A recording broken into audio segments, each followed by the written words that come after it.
পাপমোচনী একাদশী ব্রত মাহাত্ম্য কথা। যুধিষ্ঠির শ্রীকৃষ্ণকে বললেন, হে জনার্দন, চৈত্র মাসের কৃষ্ণপক্ষের একাদশীর নাম ও মাহাত্ম্য কৃপা করে আমাকে বলুন।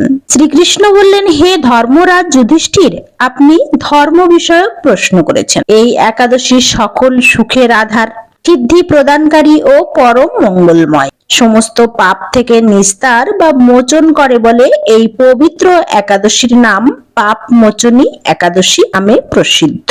হে পিতা, এক অপ্সরার সঙ্গদোষে আমি মহাপাপ করেছি, এর প্রায়শ্চিত্ত কি তা কৃপা করে আমাকে বলুন। তিনি বললেন, চৈত্র মাসের কৃষ্ণপক্ষিয়া পাপমোচনী একাদশী ব্রতের প্রভাবে তোমার পাপ দূর হবে। পিতার উপদেশ শুনে মেধাবী সেই ব্রত ভক্তি ভরে পালন করলেন, তার সমস্ত পাপ দূর হলো। ব্রত কথা পাঠ ও শ্রবণে সহস্র গোদানের ফল লাভ হয়।